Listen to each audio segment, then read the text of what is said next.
ആരംഭിക്കുന്നതിൻ്റെ മുന്നോടിയായാണ് നാമൊക്കെ ഇവിടെ ഒത്തുകൂടിയിരിക്കുന്നത്. കഴിഞ്ഞ 5 വർഷക്കാലത്തെ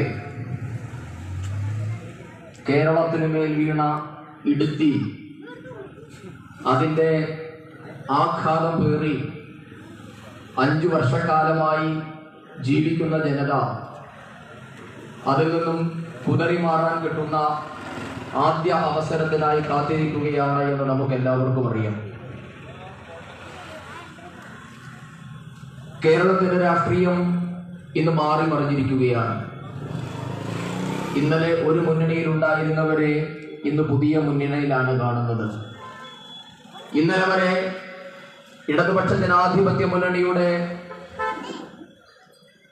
കീഴില് പിണറായി വിജയനെ സ്തുതിച്ചുകൊണ്ട് കമ്മ്യൂണിസ്റ്റ് സൂക്തങ്ങൾ ഉരുവിട്ട് നടന്നവര് തൊട്ടടുത്ത ദിവസം ഐക്യജനാധിപത്യ മുന്നണിയുടെ ക്യാബിനെത്തി രമേശ് ചെന്നിത്തലയുടെയും ഉമ്മൻചാണ്ടിയുടെയും ഒക്കെ കൈമുട്ടുന്ന വിചിത്രമായ ഒരു രാഷ്ട്രീയ സാഹചര്യമാണ് ഇന്ന് കേരളത്തിൽ കാണുന്നത്.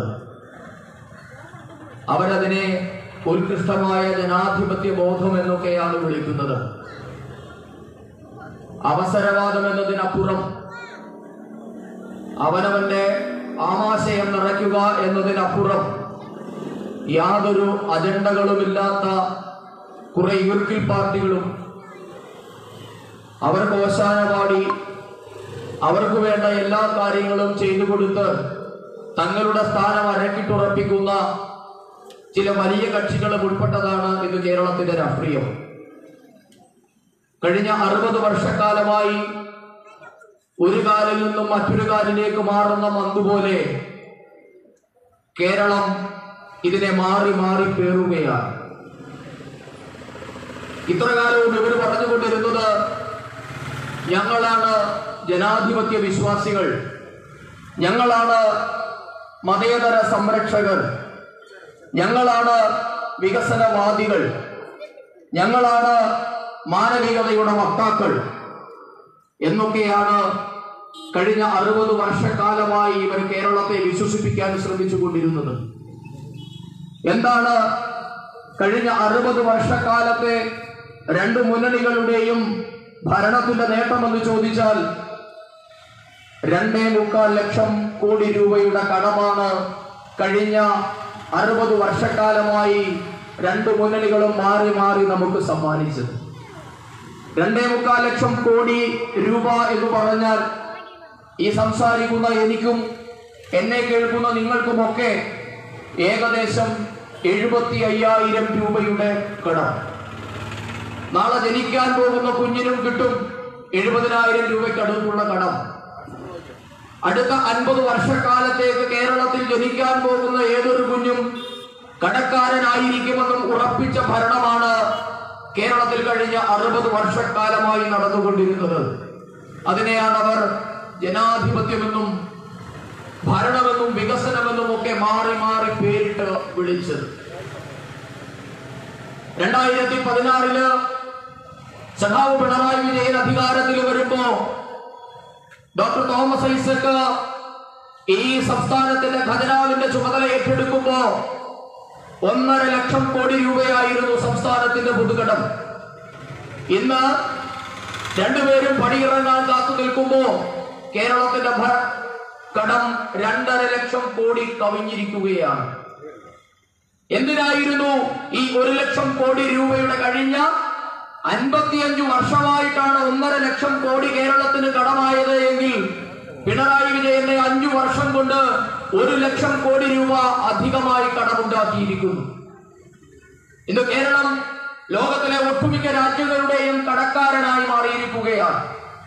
കിഫ്ബി എന്ന ഓമന പേരിട്ട് വിളിക്കുന്ന തോമസ് ഐസക്കിന്റെ സൽപുത്രൻ അല്ലെങ്കിൽ തോമസ് ഐസക്കിന്റെ കടിഞ്ഞൂൽ പുത്രനാണ് കിഫ്ബി. ഇന്ന് കേരളത്തിന്റെ ഏതൊരു പ്രശ്നത്തിനും പരിഹാരമായി കമ്മ്യൂണിസ്റ്റ് നേതാക്കന്മാർ പറയുന്ന ഒരു പേരാണ് കിഫ്ബി. എന്താണ് ഈ കിഫ്ബി? കിഫ്ബി എന്ന് പറഞ്ഞാൽ ബജറ്റിന് പുറത്ത് കടമെടുക്കാനുള്ള ഒരു കറക്ക് കമ്പനി മാത്രമാണ് കിഫ്ബി. ഇന്ന് കമ്മ്യൂണിസ്റ്റുകാരോട് ചോദിച്ചാൽ അവർ പറയും, ഈ റോഡിൽ ഈ നാട്ടിൽ സ്കൂളുകൾ പണിയുന്നില്ലേ, പാലങ്ങൾ പണിയുന്നില്ലേ? എല്ലാം അവർ പണിയുകയാണ്. എവിടെ നിന്നാ പണം? എന്താ കേരളത്തിന്റെ വരുമാനം? കഴിഞ്ഞ 60 വർഷമായി ഈ രണ്ടു മുന്നണികളും മാറി മാറി ഭരിച്ചല്ലോ. കേരളത്തിന് തനതായി എന്തെങ്കിലും ഒരു വരുമാന സ്രോതസ്സുണ്ടോ? ഈ നാട്ടിലെ കുടിയന്മാരും ഭാഗ്യാന്വേഷികളും ഇല്ലായിരുന്നു എങ്കിൽ എന്താകുമായിരുന്നു കേരളത്തിന്റെ അവസ്ഥ?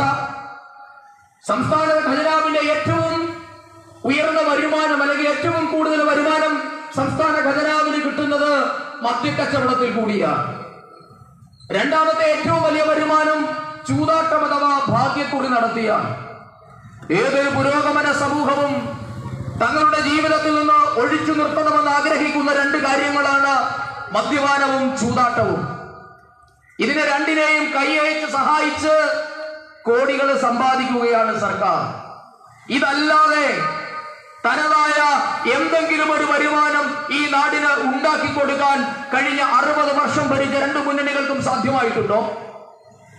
അവസാനം കേരളത്തിന് മുന്നോട്ടേക്ക് പോകാൻ മാർഗമില്ലാതെയായി. അപ്പോഴാണ് തോമസ് ഐസക്കിന്റെ കുശാഗ്ര ബുദ്ധിയിൽ വിരിഞ്ഞ സന്തതിയാണ് കിഫ്ബി. എന്താ കിഫ്ബി എന്ന് പറഞ്ഞാൽ?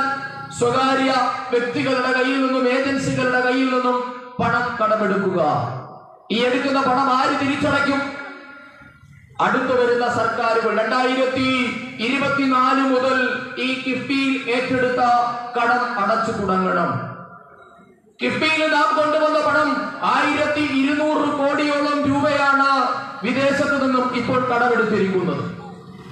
ഈ 1200 കോടി രൂപയ്ക്ക് എത്ര ശതമാനം പലിശയുണ്ട്?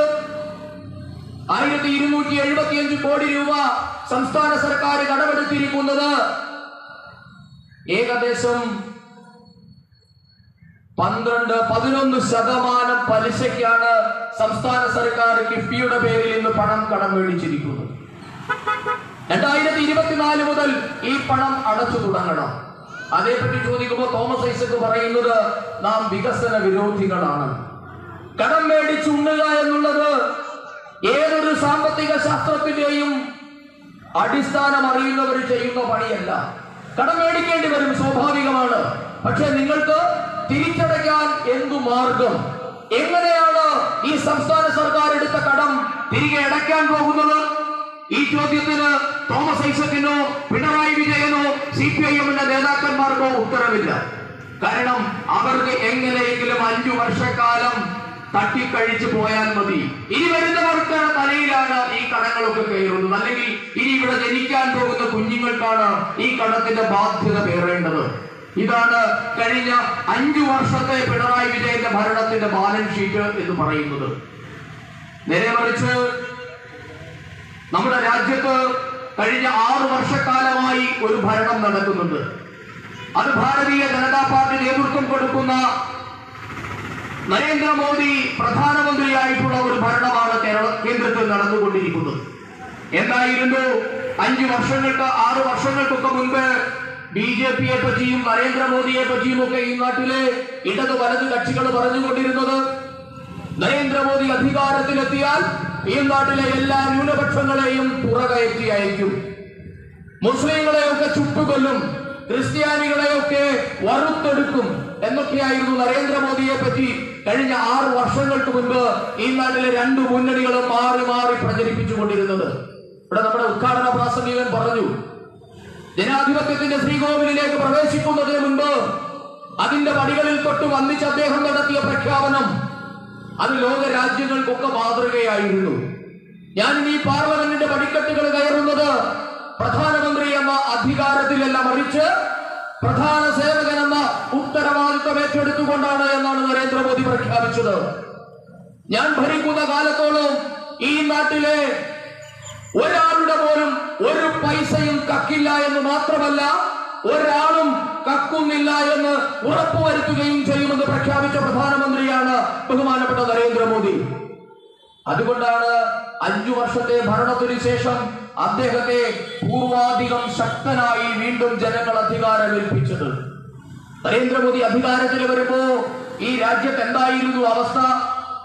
നമ്മുടെ രാജ്യത്ത് കേവലം 38% വീടുകളിൽ മാത്രമായിരുന്നു പ്രാഥമിക കൃത്യങ്ങൾ നിർവഹിക്കാനുള്ള സൗകര്യങ്ങൾ പോലും ഉണ്ടായിരുന്നത് എന്ന് നാം മനസ്സിലാക്കണം. കഴിഞ്ഞ 60 വർഷക്കാലം ഈ രാജ്യത്തെ ഭരിച്ച കോൺഗ്രസ് സർക്കാരുകൾക്ക് ഈ നാട്ടിലെ സാധാരണക്കാരന്റെ ഏറ്റവും അല്ലെങ്കിൽ ഒരു മനുഷ്യന്റെ ഏറ്റവും അടിസ്ഥാന ആവശ്യങ്ങളിൽ ഒന്നായ അടച്ചുറപ്പുള്ള ഒരു ശൗചാലയം അതുണ്ടോ എന്ന് തിരക്കാനുള്ള രാഷ്ട്രീയവും മാനുഷികവുമായ ഒരു ധാർമ്മികത പോലും പുലർത്താൻ ഇവർക്ക് സാധിച്ചിട്ടില്ല.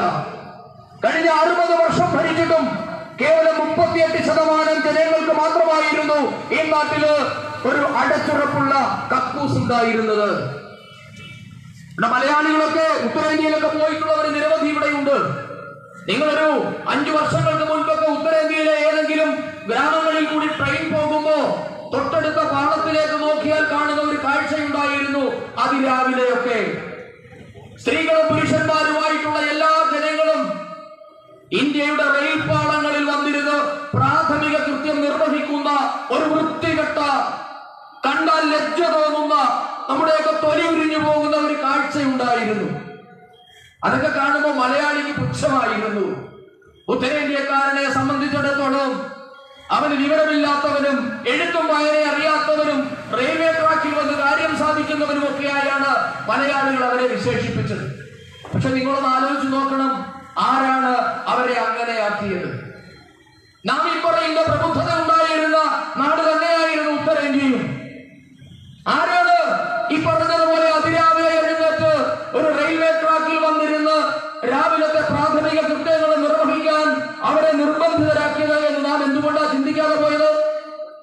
കഴിഞ്ഞ 60 വർഷമായി ഭരിച്ച ഒരു ഭരണാധികാരിക്കും എന്താ അതിലൊരു നാണക്കേട് തോന്നാഞ്ഞത്?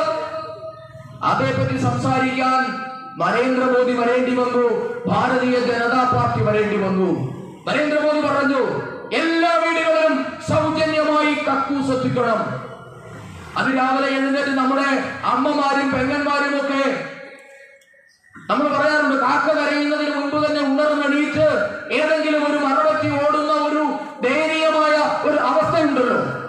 ആ അവസ്ഥയെ പറ്റി ചിന്തിക്കണമെങ്കിൽ നിങ്ങൾ സാധാരണക്കാരന്റെ ഭാഗത്തു നിന്ന് ചിന്തിക്കണം. നിങ്ങൾ സാധാരണക്കാരനായി മാറണം. ഈ രാജ്യത്തെ ജനങ്ങളോട് നിങ്ങൾക്ക് ഉത്തരവാദിത്വം ഉണ്ടാകണം.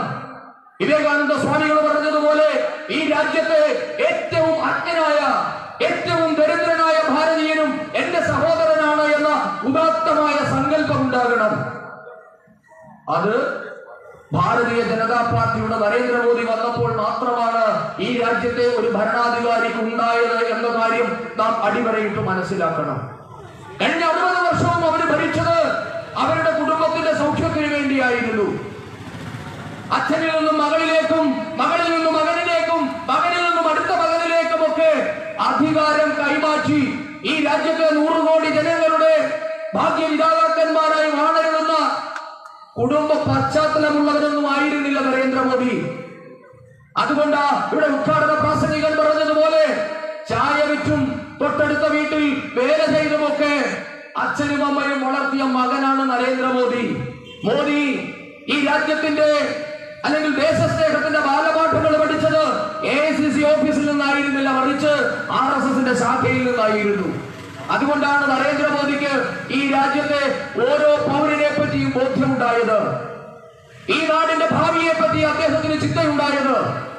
നരേന്ദ്രമോദി അധികാരത്തിൽ വരുമ്പോ ഈ രാജ്യത്തെ 19,000 വില്ലേജുകളിൽ, 19,000 ഗ്രാമങ്ങളിൽ വെളിച്ചം കടന്നു ചെന്നിട്ടില്ല എന്ന കാര്യം നിങ്ങൾക്ക് സങ്കല്പിക്കാൻ സാധിക്കുമോ?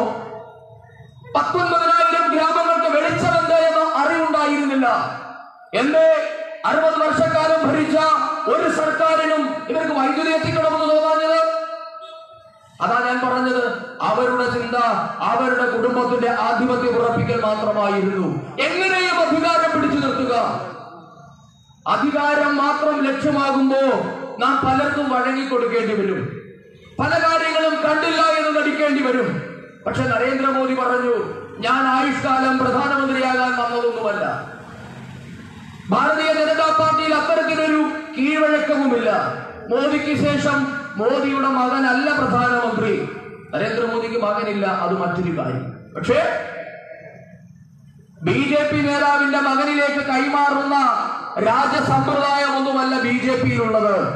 അതുകൊണ്ടാണ് അവർക്ക് രാഷ്ട്രത്തെ പറ്റി ചിന്തിക്കണമെന്ന് തോന്നിയത്. നരേന്ദ്രമോദി അധികാരത്തിൽ വരുമ്പോ ഈ രാജ്യത്ത് കേവലം 50% വീടുകളിൽ മാത്രമായിരുന്നു LPG കണക്ഷൻ ഉണ്ടായിരുന്നത്.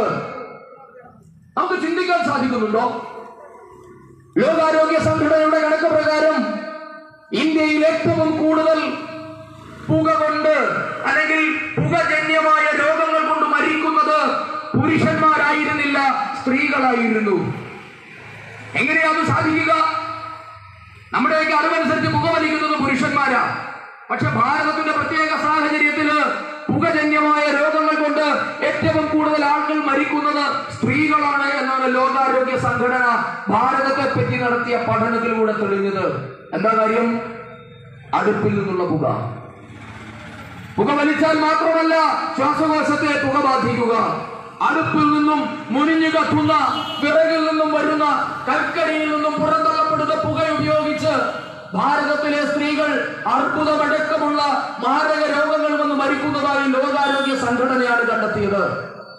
എന്ത് 60 വർഷക്കാലം ഭരിച്ച ഒരാൾക്ക് പോലും നമ്മുടെ അമ്മമാരെ ഇതിൽ നിന്നും മോചിപ്പിക്കണമെന്ന് തോന്നാഞ്ഞത്?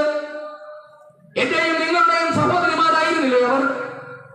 എന്റെയും നിങ്ങളുടെയും സഹോദരന്മാരല്ലേ അവർ? അവർ ഈ ഭാരതത്തിന്റെ പൗരന്മാരല്ലേ? അപ്പൊ അവരെ പറ്റി ചിന്തിക്കണമെങ്കിൽ നിങ്ങൾ സാധാരണക്കാരനായി ചിന്തിക്കണം.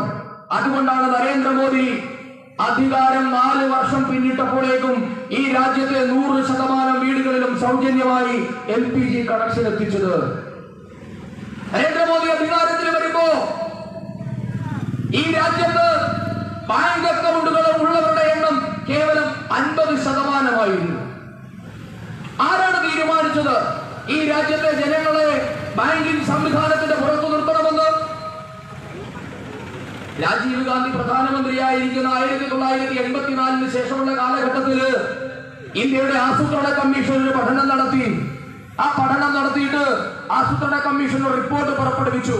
ആ റിപ്പോർട്ടിൽ പറയുന്നത് കേന്ദ്ര സർക്കാർ ഈ നാട്ടിലെ ജനങ്ങൾക്ക് വേണ്ടി 1 രൂപ ചിലവഴിച്ചാൽ, നിങ്ങൾ കേൾക്കണമെന്ന്, 1 രൂപ ഈ രാജ്യത്തെ ജനത്തിന്റെ ഉന്നമനത്തിന് വേണ്ടി, അവന്റെ ക്ഷേമത്തിന് വേണ്ടി ചിലവഴിച്ചാൽ 85 പൈസയും ഇടനിലക്കാരന്റെയും ഉദ്യോഗസ്ഥന്മാരുടെയും പോക്കറ്റുകളിലേക്ക് പോകുന്ന ഒരു പ്രത്യേക സ്ഥിതിവിശേഷമായിരുന്നു ഭാരതത്തിൽ ഉണ്ടായിരുന്നത്. അതായത് 85% പണവും ഇടനിലക്കാരൻ തട്ടിയെടുക്കുന്ന ഭാരതമായിരുന്നു ഉണ്ടായിരുന്നത്. നരേന്ദ്രമോദി വന്നപ്പോൾ എന്താ പറഞ്ഞത്? ഈ രാജ്യത്തെ എല്ലാ ജനങ്ങൾക്കും സൗജന്യമായി ബാങ്ക് അക്കൗണ്ടുകൾ തുടങ്ങാനുള്ള സംവിധാനം ഒരുക്കി കൊടുത്തു. Jan Dhan account, zero balance അക്കൗണ്ടുകളാണ്. ആർക്കും ബാങ്കിംഗ് സംവിധാനത്തിലേക്ക് വളരെ എളുപ്പം പ്രവേശിപ്പിക്കാനുള്ള സാഹചര്യം ഉണ്ടാക്കി. അതുകൊണ്ട് ഇപ്പൊ എന്താ സംഭവിച്ചത്? കേന്ദ്ര സർക്കാർ ഇന്ന് ജനങ്ങളുമായി നേരിട്ടാണ് സംവദിക്കുന്നത്. ഇടനിലക്കാരനെ പൂർണ്ണമായും ഒഴിവാക്കി. സ്വാഭാവികമായും നരേന്ദ്രമോദിയോട് ദേഷ്യം തോന്നും. കാരണം ഇന്ന് ഇടനിലക്കാർക്ക് സ്ഥാനമില്ലാത്ത ഒരു ഭാരതമാണുള്ളത്. അതുതന്നെയാണ് നമ്മുടെ ഈ വിവാദമായ കർഷക സമരത്തിലും നാം കണ്ടത്. എന്താ നരേന്ദ്രമോദി ചെയ്ത ഇത്ര വലിയ പാതകം? കഴിഞ്ഞ 60 വർഷക്കാലമായി ഈ രാജ്യത്തുണ്ടായിരുന്ന കാലഹരണപ്പെട്ട ആയിരക്കണക്കിന് നിയമങ്ങൾ നരേന്ദ്രമോദി ഇല്ലാതെയാക്കി. കാരണം ഇത് കുറെ ആൾക്കാർക്ക് വേണ്ടി അവരുടെ കുടുംബപരമായി, അവരുടെ വ്യക്തിപരമായ കാര്യങ്ങൾക്ക് വേണ്ടി ഉണ്ടാക്കിയിട്ടുള്ള നിയമങ്ങളായിരുന്നു ഇവയിൽ പലതും. ആ നിയമങ്ങളെ പലതും പൊളിച്ചെഴുതുമെന്ന് പ്രഖ്യാപിച്ചു തന്നെയാണ് നരേന്ദ്രമോദി രാജ്യത്തിന്റെ അധികാരം ഏറ്റെടുത്തത്. അതിന്റെ ഭാഗമായിട്ടാണ് പൗരത്വ നിയമം നമ്മൾ ഭേദഗതി ചെയ്തു. അത് നമുക്കറിയുന്ന ഒരു കാര്യമാണ്, ഏറെ വിശദീകരിച്ചതായതുകൊണ്ട് ഞാൻ അതിലേക്ക് പോകുന്നില്ല. അതിനുശേഷം നരേന്ദ്രമോദി എന്താ ചെയ്തത്? ഈ രാജ്യത്തെ സാധാരണക്കാരായ മുസ്ലിം സ്ത്രീകളെ സംരക്ഷിക്കുന്നതിന് വേണ്ടി ഉടമ്പടി മുത്തലാഖ്, ഇൻസ്റ്റന്റ് തലാഖ് നിരോധിച്ചുകൊണ്ട്, അത് ക്രിമിനൽ കുറ്റമാക്കിക്കൊണ്ട് നിയമം ഭേദഗതി ചെയ്തു. കഴിഞ്ഞ ബീഹാർ തെരഞ്ഞെടുപ്പില് ചില ദൃശ്യമാധ്യമങ്ങളിൽ വന്ന ഒരു രംഗം ഞാൻ നിങ്ങളുടെ ശ്രദ്ധയിലേക്ക് പെടുത്താം. ഒരു ഭാര്യയും ഭർത്താവും വോട്ട് ചെയ്യാൻ വേണ്ടി നിൽക്കുകയാണ്. അവർ വോട്ട് ചെയ്തിട്ട് മടങ്ങി വരുന്ന ദൃശ്യവും കാണിക്കുന്നുണ്ട്. ആദ്യം അവർ നിൽക്കുന്നു, പിന്നെ അവർ മടങ്ങി വരുമ്പോ ഈ ചാനലിന്റെ റിപ്പോർട്ടർ ചെന്നിട്ട് ആദ്യം വന്ന പുരുഷനോട് ചോദിക്കുകയാണ്, നിങ്ങൾ ആർക്കാണ് വോട്ട് ചെയ്തത്? ഭാര്യയുടെ വേഷം കാണുമ്പോൾ നമുക്കറിയാം അതൊരു മുസ്ലിം കുടുംബമാണ്. പർദ്ദയിട്ട ചെറുപ്പക്കാരിയായ ഒരു സ്ത്രീയും 45 വയസ്സുള്ള ഒരു പുരുഷനും. അപ്പൊ അയാൾ പറഞ്ഞു, ഞാൻ വോട്ട് ചെയ്തത് റാന്തലിനാണ്. അപ്പൊ എന്താ റാന്തൽ? നമുക്കറിയാം ബീഹാറിലെ റാന്തൽ ചിഹ്നമായിട്ടുള്ളത് RJD, ലാലു പ്രസാദിന്റെ രാഷ്ട്രീയ ജനതാദൾ എന്ന് പറയുന്ന പാർട്ടിയുടെ ചിഹ്നമാണ് റാന്തൽ. റിപ്പോർട്ടർ ആ സ്ത്രീയോട് ചോദിച്ചപ്പോ ആ സ്ത്രീ പറഞ്ഞു, ഞാൻ മോദിജിക്കാണ് വോട്ട് ചെയ്തത്. ഈ പെട്ടെന്ന് ഇത് കേട്ട് ഷോക്കായിട്ടുള്ള ഈ ഭർത്താവ് തിരിഞ്ഞ് ഭാര്യയെ നോക്കിയിട്ട് പറയേ, അവള് ചുമ്മാതെ പറഞ്ഞതാ, ഞങ്ങൾ പരമ്പരാഗതമായി റാന്തലിന് വോട്ട് ചെയ്യുന്നവരാണ്. സ്ത്രീ പറഞ്ഞു, അല്ല, എന്റെ വോട്ട് മോദിജിക്കാണ്. എന്താണ് ഒരു മുസ്ലിം സ്ത്രീക്ക് നരേന്ദ്രമോദിക്ക് വോട്ട് ചെയ്യണമെന്ന് തോന്നാനുള്ള കാരണം? ഈ രാജ്യത്ത് പ്രചരിപ്പിച്ചതൊന്നുമല്ല യാഥാർത്ഥ്യമെന്ന് ഈ നാട്ടിലെ സാധാരണക്കാരായ ജനങ്ങളെ മനസ്സിലാക്കി എന്നതിന്റെ ഏറ്റവും വലിയ ഉദാഹരണമായിരുന്നു ഈ സ്ത്രീയുടെ മറുപടി. അവരെ പലതിൽ നിന്നും മോചിപ്പിച്ചത് നരേന്ദ്രമോദിയാ. ഉടമ്പടി മുത്തലാഖ് എന്ന സാമൂഹ്യമായ അനാചാരത്തിൽ നിന്നും അവരെ കൈപിടിച്ചുയർത്തിയത് നരേന്ദ്രമോദിജിയാ. അവരുടെ വിറകടുപ്പിൽ നിന്നും അവരെ മോചിപ്പിച്ച് അവർക്ക് സൗജന്യമായി ഗ്യാസ് കണക്ഷൻ കൊടുത്തത് നരേന്ദ്രമോദിയാ. അവരുടെ വീടുകളിൽ സൗജന്യമായി വൈദ്യുതി എത്തിച്ചു കൊടുത്തത് നരേന്ദ്രമോദിയാ. അവരുടെ വീടുകളിൽ സൗജന്യമായി ശൗചാലയം എത്തിച്ചു കൊടുത്തതും നരേന്ദ്രമോദിയാ. അതുകൊണ്ടാണ് മോദിജി പറഞ്ഞത്, എന്റെ ശക്തി എന്നുള്ളത് ഈ നാട്ടിലെ സൈലന്റ് വോട്ടർമാരായ അടുക്കളയിൽ നിന്നുള്ളവരാണ് എന്റെ ശക്തി എന്ന്. അതുകൊണ്ടാണ് നരേന്ദ്രമോദി പറഞ്ഞത്. സ്ത്രീക്കും പുരുഷനും വോട്ടവകാശം തുല്യമാണ്. നിങ്ങൾ വെളിയിലിറങ്ങി പലത് പറഞ്ഞാലും എല്ലാവരുടെയും വോട്ടിന്റെ വില ഒന്നു തന്നെയാണ്. അതുകൊണ്ട് ഈ നാട്ടിലെ സാധാരണക്കാരായ സ്ത്രീകൾ, മതന്യൂനപക്ഷത്തിൽപ്പെട്ട സ്ത്രീകൾ, അവർ നിശബ്ദമായി നരേന്ദ്രമോദിയെ പിന്തുണച്ചതിന്റെ ഫലമാണ് 2019 അദ്ദേഹം വീണ്ടും പൂർവാധികം ശക്തരായി തിരികെ എത്തിയത്. നരേന്ദ്രമോദി വന്നപ്പോഴാണ് സാധാരണക്കാരനെ പറ്റി അദ്ദേഹം ചിന്തിക്കാൻ തുടങ്ങിയത്. ഞാൻ മുമ്പ് പറഞ്ഞു, പല നിയമങ്ങളും അദ്ദേഹം പൊളിച്ചെഴുതി. ഇന്ന് ഈ രാജ്യത്തിന്റെ കാർഷിക നിയമവും അദ്ദേഹം പൊളിച്ചെഴുതി. നരേന്ദ്രമോദിയുടെ മാത്രം ഐഡിയ ഒന്നും ആയിരുന്നില്ല. പക്ഷെ ദൗർഭാഗ്യകരമെന്ന് പറയട്ടെ, അതിന്റെ ക്രെഡിറ്റ് എടുക്കാൻ ഒരു 30% അർഹതയുണ്ടായിരുന്ന കോൺഗ്രസുകാരന് ഇന്ന് വിക്കറിയാതെ ഉഴലുകയാണ് കോൺഗ്രസുകാരൻ. കോൺഗ്രസുകാർക്ക് അറിയില്ല അവരുടെ ദിശ എന്താണ്, ഞങ്ങൾക്ക് എങ്ങോട്ടേക്കാണ് പോകേണ്ടത്, ഞങ്ങളുടെ നയം എന്താണ്, ഈ പാർട്ടി എന്താണ് എന്ന് കോൺഗ്രസുകാർക്ക് ഇതേവരെ മനസ്സിലായിട്ടില്ല.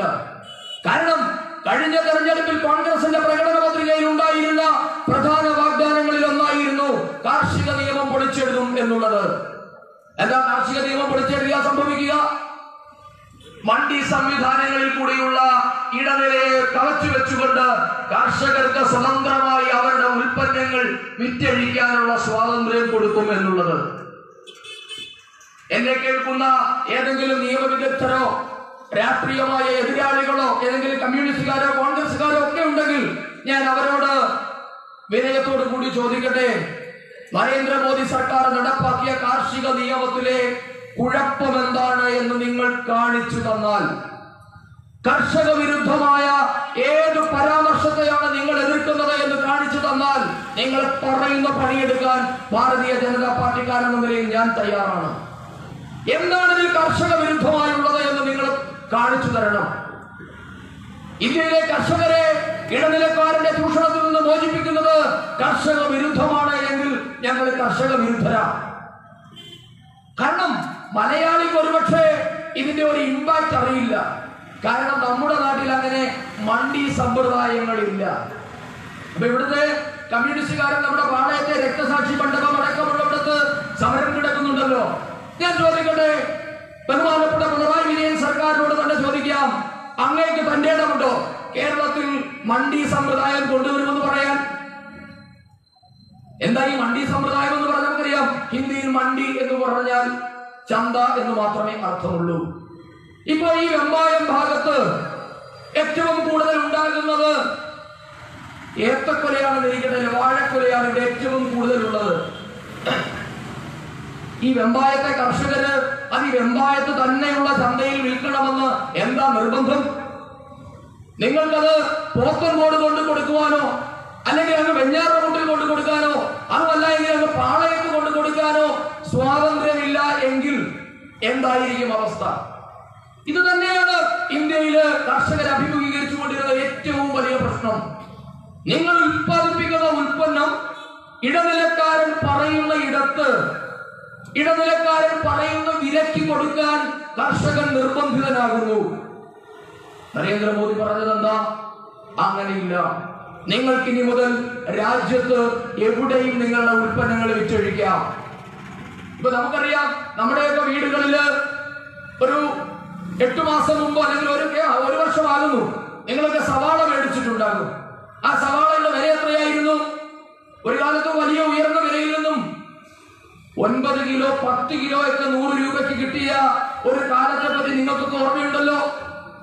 6 കിലോ സവാള 100 രൂപ, അത് കൂടി അങ്ങോട്ട് 8 കിലോ സവാള 100 രൂപ.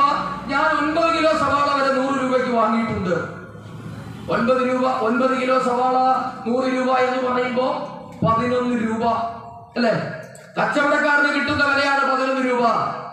അപ്പൊ ഇത്രയും ഈ കർഷകർക്ക് വേണ്ടി മുതലക്കണ്ണുനീരൊഴുക്കുന്ന ആരെങ്കിലും ചിന്തിച്ചോ? യഥാർത്ഥ ഉള്ളി കർഷകന് കിട്ടുന്ന വില എത്രയായിരിക്കും?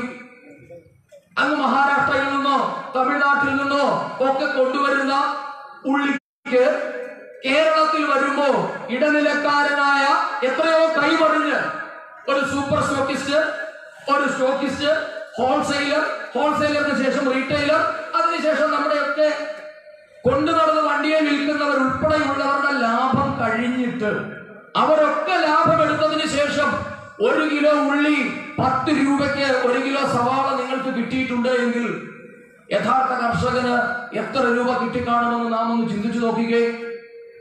അപ്പൊ നിങ്ങൾക്ക് കർഷകരോട് യഥാർത്ഥ പ്രേമമുണ്ട് എങ്കിൽ എന്താ കർഷകനെ കൊണ്ട് ചെയ്യിപ്പിക്കേണ്ടത്? ഈ സാധനം അയാൾ എവിടെയും കൊണ്ട് വിൽക്കട്ടെ. കർഷകന് തന്റേടമുണ്ടെങ്കിൽ, അയാൾ തയ്യാറാണ് എങ്കിൽ അദ്ദേഹം ഉൽപ്പാദിപ്പിക്കുന്ന ഉൽപ്പന്നം രാജ്യത്ത് എവിടെയും വിൽക്കാനുള്ള സ്വാതന്ത്ര്യം കൂടി വേണം. കാരണം ബ്രിട്ടീഷുകാർ പോയപ്പോ ബ്രിട്ടീഷ് രാജ്യമായിരുന്നു ഇതിനൊക്കെ നിയന്ത്രണം ഉണ്ടായിരുന്നത്. കടലിൽ നിന്നും ഉപ്പ് കുറുക്കാൻ പാടില്ല. ഗാന്ധിജിയുടെ നേതൃത്വത്തിൽ നാം ദണ്ഡി സത്യാഗ്രഹം നടത്തി, ഉപ്പ് സത്യാഗ്രഹം നടത്തി, ദണ്ഡി യാത്ര നടത്തി. ആ നിയമം ലംഘിച്ചു. വനവിഭവങ്ങൾ ശേഖരിക്കാൻ പാടില്ല. അതിനെ വനസത്യാഗ്രഹം നടത്തിയാണ് ഭാരതീയർ നേരിട്ടത്. പക്ഷേ സ്വതന്ത്ര ഭാരതത്തില് ഇന്ത്യൻ നാഷണൽ കോൺഗ്രസ് കഴിഞ്ഞ 60 വർഷം ഭരിച്ച ഈ രാജ്യത്ത് ഒരു കർഷകൻ പറഞ്ഞാൽ എങ്ങനെയാ കർഷക വിരുദ്ധനാവുക? ആരെങ്കിലും പറഞ്ഞു തരണ്ടേ? അപ്പൊ നിങ്ങൾ ചോദിക്കും, ഈ കാണുന്ന സമരമോ? ആരാ സമരം ചെയ്യുന്നത്? സമരം ചെയ്യുന്നത് ദല്ലാളുമാരാണ്, ഇടനിലക്കാരാണ്. അവർ കർഷകരല്ല. ഈ രാജ്യത്ത് സർക്കാരിന്റെ കണക്കനുസരിച്ച് 12 കോടി കർഷകരുണ്ട്. എന്റെ പഞ്ചാബിലെയും ഹരിയാനയിലെയും ഏതാനും ഗ്രാമങ്ങളിൽ നിന്നുള്ളവർ മാത്രമായി സമരം ചുരുങ്ങിപ്പോകുന്നു. കേരളത്തിൽ നിന്ന് ചില കൃഷിക്കാരൊക്കെ പോയത് നമ്മൾ കണ്ടു അല്ലെ? ബിന്ദു അമ്മിണിയെ പോലെ, രശ്മി പശുപാലനെ പോലെയുള്ള ചില കൃഷിക്കാര് പഞ്ചാബിൽ പോയ കഥകളൊക്കെ കണ്ടു. അവരെ പറ്റി അല്ല സംസാരം. എവിടെ യഥാർത്ഥ കർഷകൻ? എന്തുകൊണ്ടാ യഥാർത്ഥ കർഷകൻ മൗനിയായിരിക്കുന്നത്? എന്തുകൊണ്ടാ യഥാർത്ഥ കർഷകൻ തെരുവിൽ ഇറങ്ങാത്തത്? കാരണം കർഷകൻ നേരിട്ട് വിൽപ്പന നടത്താൻ തുടങ്ങിയാൽ ഇടനിലക്കാരന്റെ വയറ്റത്തടിക്കും. ഇടനിലക്കാരൻ എന്ന് കേൾക്കുമ്പോ കേവലമായ 5 കിലോ 10 കിലോ അല്ലെങ്കിൽ 100 കിലോ 500 കിലോ 5000 കിലോ മേടിച്ച് വിൽക്കുന്ന ഇടനിലക്കാരാണ് എന്ന് നിങ്ങൾ ധരിക്കരുത്. ലക്ഷക്കണക്കിന് കിലോകൾ സംഭരിക്കാൻ കപ്പാസിറ്റി ഉള്ളവൻ. നിങ്ങൾ വിള ഇറക്കുമ്പോൾ തന്നെ നിങ്ങളുടെ വിളയ്ക്ക് വില പറഞ്ഞ് മേടിച്ച് അവന്റെ ഗോഡൌണുകളിൽ ശേഖരിക്കാൻ കപ്പാസിറ്റി ഉള്ള ഇടനിലക്കാരനാണ് ഇന്ന് സമരത്തിനായി തെരുവിൽ വരുന്നത്. അതുകൊണ്ട് അവൻ 40 ലക്ഷം രൂപയുള്ള ബൈക്കിലും 3 കോടി രൂപയുടെ കാറിലും ഒക്കെ കയറി സമരത്തിന് വരുന്നത്. യഥാർത്ഥ കർഷകരെ നിങ്ങൾക്ക് ദില്ലിയിലെയോ പഞ്ചാബിലെയോ ഒരു തെരുവുകളിലും കാണാൻ സാധ്യമല്ല. പക്ഷേ അവർ നിശബ്ദരാണ്. അവർ നിശബ്ദരായതുകൊണ്ട് അവർക്ക് അഭിപ്രായമില്ല എന്ന് നിങ്ങൾ ധരിക്കരുത്. ഈ കർഷക സമരം നടക്കുമ്പോ രാജ്യത്തെ ഏറ്റവും പ്രമുഖമായ മാധ്യമ സ്ഥാപനമായ ഇന്ത്യ ടുഡേ ഗ്രൂപ്പ് ഒരു അഭിപ്രായ സർവേ നടത്തി. ആ അഭിപ്രായ സർവേയിൽ 72% ജനങ്ങളും കർഷക നിയമത്തിനെ അനുകൂലിച്ചുകൊണ്ടാണ് സംസാരിച്ചത്. ഈ രാജ്യത്തെ 68% ജനങ്ങൾ പറഞ്ഞു നരേന്ദ്രമോദിയുടെ ഭരണമാണ് ഏറ്റവും മികച്ചത് എന്ന്. അപ്പൊ നിങ്ങൾ ആരെ പറ്റിയാ സംസാരിക്കുന്നത്? ഇവിടുത്തെ കോൺഗ്രസുകാരനും കമ്മ്യൂണിസ്റ്റുകാരനും എവിടെയെങ്കിലും അങ്ങനെ ഉണ്ടെങ്കിൽ കേരളത്തിൽ നിങ്ങൾ മണ്ഡി സമ്പ്രദായം നടപ്പാക്കട്ടെ. പിണറായി വിജയൻ കല്യാണം ഉണ്ടെങ്കിൽ കുട്ടനാട്ടിൽ, പക്ഷെ കുട്ടനാട്ടിൽ ഇപ്പോഴും നടക്കുന്നുണ്ട് ആ മണ്ഡി സമ്പ്രദായം. കാര്യം കുട്ടനാട്ടിൽ നിങ്ങൾക്ക് ആർക്കും ചെന്ന് നേരിട്ട് നെല്ല് സംഭരിക്കാൻ സാധ്യമല്ല. നിങ്ങൾ കുട്ടനാട്ടിൽ ചെന്നാൽ എന്താ സംഭവിക്കുക? സർക്കാർ ലിസ്റ്റ് ചെയ്തിട്ടുള്ള ചില കമ്പനികളുണ്ട്, അവിടെ പാടശേഖര സമിതികൾ രൂപീകരിച്ചിട്ടുണ്ട്. അത് തന്നെയാണ് ഉത്തരേന്ത്യയിലുള്ള APMC, agriculture producers marketing corporation എന്ന് പറയുന്ന APMC പോലെ കുട്ടനാടുകളിൽ പാടശേഖര സമിതിയുണ്ട്. ഈ പാടശേഖര സമിതിയിൽ അംഗങ്ങളായിരിക്കുന്നവർ എന്താ ചെയ്യേണ്ടത്? സർക്കാരുമായി കരാറിൽ ഏർപ്പെട്ടിട്ടുള്ള അരി കമ്പനിക്കാരുണ്ട്. നിറപറയെ പോലെ അല്ലെങ്കിൽ ആന്ധ്രയിലെ ജയ അരിയും മട്ട അരിയും ഒക്കെ ഉൽപ്പാദിപ്പിക്കുന്ന വലിയ കോടീശ്വരനായ അരി കച്ചവടക്കാരനുമായി കേരളത്തിന്റെ സിവിൽ സപ്ലൈസ് കോർപ്പറേഷൻ കരാറിൽ ഏർപ്പെട്ടിട്ടുണ്ട്. കരാറിൽ ഏർപ്പെട്ടപ്പോൾ എന്താണ് സംഭവിച്ചത്? ഇവിടെ നിന്ന് നിങ്ങൾ നാളെ ഈ വെമ്പായത്തുള്ള അല്ലെങ്കിൽ പോത്തൻകോട്ടുള്ള ആരെങ്കിലും ഒന്ന് പോയി കുട്ടനാട്ടിൽ പോയിട്ട് ഒരു 500 കിലോ നെല്ല് മേടിച്ചു തരാൻ പറ്റുമോ? ഒരു 10 ടൺ അല്ല 10 കിൻഡൽ നെല്ല്, ഒരു 50 കിൻഡൽ നെല്ല് നിങ്ങൾക്ക് കിട്ടില്ല നെല്ല്. കാരണം നേരത്തെ കരാറിൽ ഏർപ്പെട്ടവന് പറഞ്ഞുറപ്പിച്ച വിലയിൽ നെല്ല് കൈമാറണം. എന്റെ കുട്ടനാട്ടിലെ കർഷകർക്ക് ഈ അവകാശമില്ലാത്തത്? കുട്ടനാട്ടിലെ കർഷകർ വിചാരിക്കുകയാണ്, ഞാൻ ഈ നെല്ല് നേരിട്ട് പാളയത്ത് കൊണ്ട് വിൽക്കാൻ തീരുമാനിച്ചാൽ ഈ നാട്ടിലെ സാധാരണക്കാർക്ക് കർഷകന്റെ കയ്യിൽ നിന്നും നേരിട്ട് അവന് വില കൊടുത്ത് വാങ്ങാൻ സാധ്യമല്ലേ? എത്രയായിരിക്കും നമ്മുടെ മാർക്കറ്റിൽ അത് ഉണ്ടാക്കുന്ന ഇമ്പാക്ട്? എത്ര രൂപയായിരിക്കും കർഷകന് നേരിട്ട് കിട്ടുക? ഉപഭോക്താവിനും കിട്ടുന്ന ലാഭം നമുക്ക് പറഞ്ഞറിയിക്കാൻ പറ്റില്ല. ഈ സാഹചര്യം ഒരുക്കി കൊടുത്തതിനാണ് ഇന്ന് നരേന്ദ്രമോദിക്കെതിരെ ഇവിടെ ഹാലിളക്കം നടത്തുന്നത്. അതാണ് അവർ പറയുന്നത് കർഷക വിരുദ്ധമാണ് പോലും കാർഷിക ബില്ല്. കഴിഞ്ഞ ഇന്നലെ ലോകസഭയില് ബജറ്റിനെ പറ്റി ചർച്ച നടക്കുകയാണ്.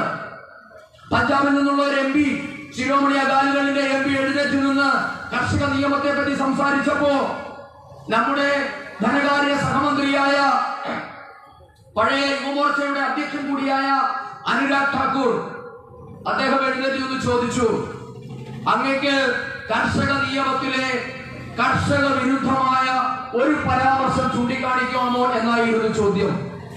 പഞ്ചാബിൽ നിന്നുള്ള MP-ക്ക് മറുപടി ഉണ്ടായിരുന്നില്ല എന്ന് മാത്രമല്ല, അദ്ദേഹം വളരെ പെട്ടെന്ന് പ്രസംഗം അവസാനിപ്പിച്ച് അവിടെ ഇരിക്കുകയും ചെയ്തു.